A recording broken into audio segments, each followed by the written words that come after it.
Hello, everybody, and welcome back to the Realty Rundown from the Nic Wyse team. I am your host, Nic Wyse. This week's episode is a little different. I should mention, of course, I've got Nathan with me, That's as right. always, but it's a little different, not because of that, of course, but because I'll be headed to Washington, D.C. To meet directly with Congressman Rudy Yakym, and I won't be alone. I'll be leading a team from all over Indiana's second congressional district, basically to provide the congressman with examples of issues that are facing Hoosier homeowners, and then to help him get some ideas as to how we can fix them and how we can address those issues. Yep. And I'll be sticking close to home, but I do have some questions for you, Nick, about Mhm. why you're making the trip, what's on the agenda, and how it affects every homeowner listening. Yeah, so the short answer is I'm going out there because I get to go to a bunch of free dinners and I get to go to banquets. um, that is kind of nice, but that's obviously not why I'm going out. They don't hoof the bill because Nick needs to eat. Um, so yeah, we're basically going out to kind of focus on two important topics that have really been largely ignored and for way too Mhm. long. Number one would be the salt deduction. And if you're sitting there thinking like, yeah, I'm trying to reduce the salt intake in my diet too, not what we're talking about. So for these purposes, for tax purposes and legislative purposes, SALT, SALT, stands for state and local tax deductions. The D is silent, I guess, deductions. And then the number two thing we're going to be talking about is outdated capital gains tax exclusions for homeowners selling their primary residence. Yeah. So let's start with SALT for the people out there who aren't tax policy junkies. What is SALT? What is a SALT deduction? Why does it matter? Yeah, so salt is delicious, as we all know, but SALT again stands for state and local taxes, and historically, it is a deduction. It's a device that homeowners could use to deduct the amounts that they pay in state and local taxes from their federal tax bill. So in 2017, tax law was introduced, and these deductions were capped at $10,000. They were capped at that no matter what you actually paid. That was the deduction that you could take was $10,000. So now we think about that, and in some places with high property taxes or high income taxes, which is even parts of Indiana, right? We technically have pretty low property taxes, but we do have income taxes in the states. Some states don't have any income tax, and they primarily focus on property taxes to raise Mhm. tax revenue for the state. Local municipalities have the same thing. So when you're paying your taxes on your property or when you're paying them for your income, you're not just paying the big bad, Bidens and Trumps and the federal government. You're paying a lot of local stuff too. So, in many situations, people are paying, 12,000, 15,000, and up from there. But you can only deduct the $10,000. So it's a big hit, especially for our middle income homeowners. That's really who seems to be hit the worst with this. So basically, it penalizes people who are already paying more than their share today.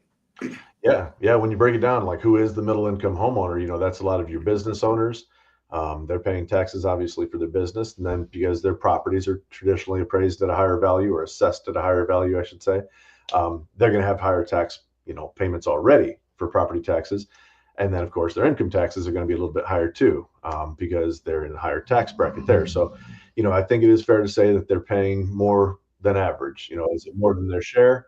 Well, maybe. And so that's why this deduction is being looked at again, trying to make sure that it, stays in place, and maybe we can even increase that cap, or maybe we eliminate it altogether. Yeah. Uh, So, that's, oh, yeah, go go ahead. ahead. Finish up. You Well, good?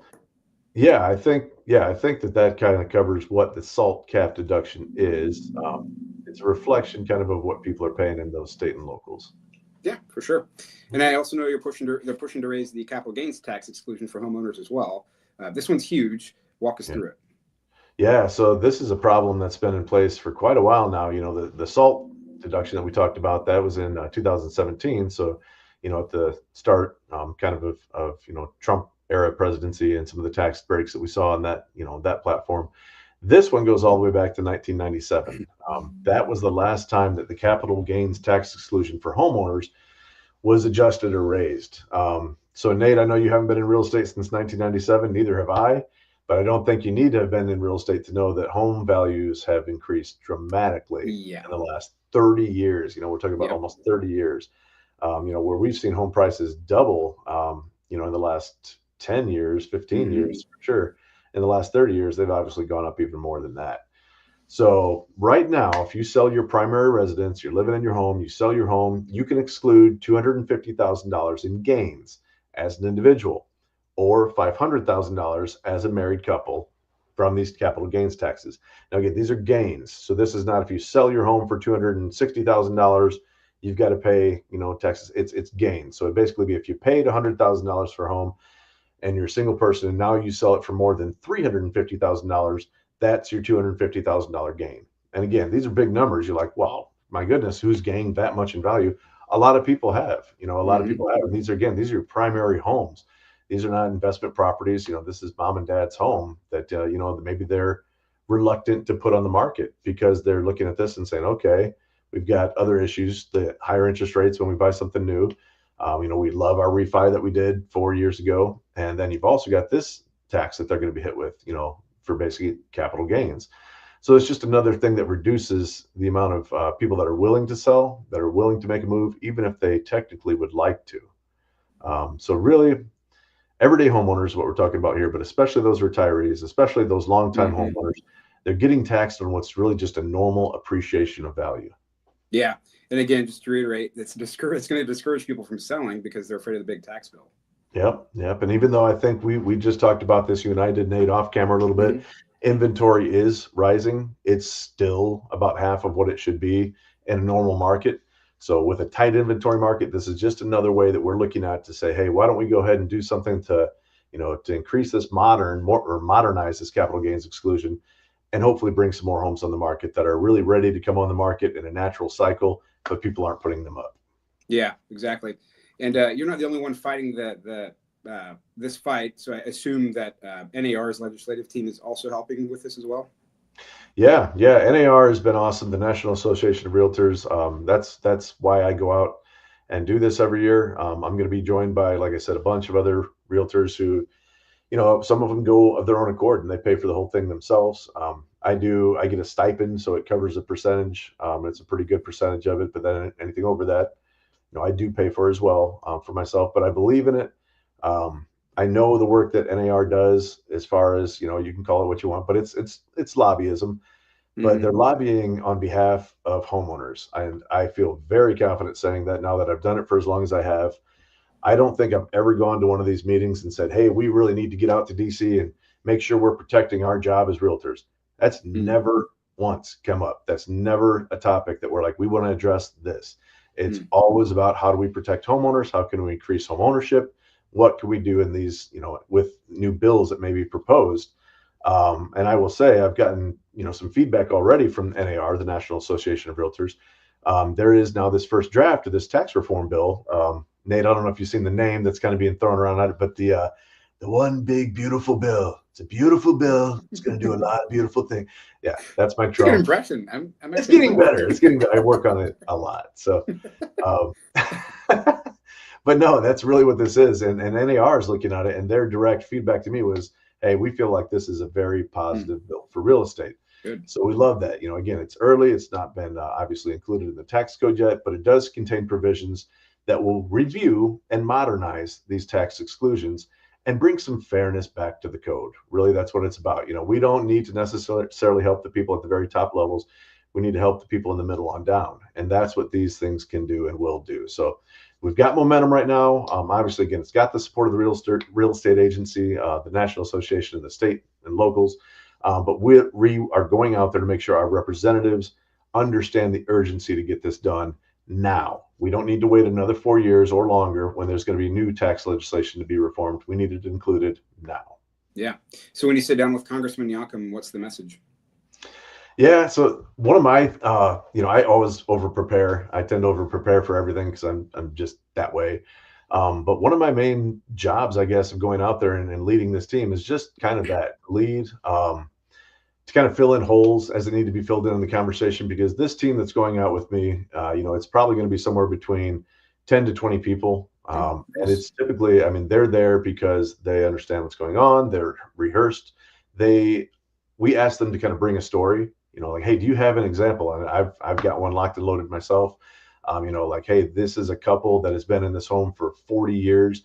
They're not selling it in part because of, the Hmm. capital gains exclusion not having gone up. So that's what we're kind of trying to do, is bring those stories to light, put them in front of our representatives so they can see how this affects the backbone of the American public, and creates that American dream for more people. Because again, we get more homes on the market, we can stop with some of the inflation that's been experienced in the housing market, making homes more affordable for everybody. I think you agree with me too, Nate. I don't see, and I haven't seen for a long time, that home prices are going to pull back. But maybe if we can just prevent them from going up 6, 7, right, a year, we'd like to stick it around 3, right? Stick with the rest of inflationary numbers. Right around 3% is good. That's a good increased value on your home. If you just sit there and own your home, you make regular payments, you do nothing else. At the end of 30 years, 3% increased value every year ends up being a lot of money. And that's people's nest egg, right? That's the money you're going to use when you go to retire. And maybe you do get that last home, or whatever you may end up doing. That's what homeownership is supposed to be for. That's why it's such a big part of the American dream. But to directly, I guess, answer your question, so I'll be asking to support raising those capital gains exclusions, repeal or reform the SALT deduction cap. We need to make sure, if anything, it doesn't totally go away, and maybe even raising that cap, or some folks would like to see it just pulled off altogether, and decrease the amount of federal taxes that we're paying. With the way that the federal tax legislation is looking right now, I don't think they're going to pull it off entirely, because we're still, unfortunately, adding to our deficit. When I talk to Congressman Yakym a little more privately, I'll probably ask him how he feels about that. He's a very fiscally conservative person. I think he's an awesome congressman because of that, and he is smart as a whip. So he gets it, and he's going to be easy to talk to about those things. And I have a feeling he would have liked to have seen more fat getting trimmed. So we're not adding to, the overall deficit that we have, and the debt that we have as a nation. But really, we're just going to talk about things that can change inventory, mobility for homeowners, and affordability. That's really what it breaks down to. And I think it's awesome. I'm really proud to be able to represent the community and do this, and I'm passionate about it. I love what I do as far as everyday real estate, and having the opportunity to do this, it's very unique. There's only so many people around the country that get to do this, so I think it's pretty cool. I take it very seriously. I'm out there to represent everybody that's listening to that, listening to this. If you're a homeowner, even more so, it affects you, or you hope to be one. I'm out there fighting for you guys. I'm not alone. Yep, and if you're a fellow realtor, don't underestimate the power of local voices in national conversations. Yeah, no, seriously, don't. We have RPAC, the Realtor Political Action Committee, that we raise funds for every year. I'm a part of that as well. Again, until I kind of saw, how the sausage was being made, I didn't understand exactly how much your dollars can be used and can help. Now I know. And please, if you're not contributing to RPAC, do so. And if you are contributing, please ramp that up. If you're a real estate agent, and you don't understand why it's important, call me. I'll talk to you about this anytime. There's plenty of other people. If you ask around the Elkhart County Board of Realtors, South Bend Association, all of them, there's a lot of people that have been doing this and that understand why it's important. So I think that's it, Nate, unless you had any other questions. No, I think that's it. All right, guys, we'll call it a day there. Wish me luck in DC. Tell me not to eat too much at these banquets. And to stay safe and all that stuff. But guys, I'm excited to go out and represent everybody. So looking forward to it. Thank you all for tuning in again. This has been a fun episode for me of the Realty Rundown. I'll keep you updated when I get back on how things went in DC. And just remember, in the meantime, Nick knows, get your wise supplies. That's right. See you next time, guys. Thanks, guys.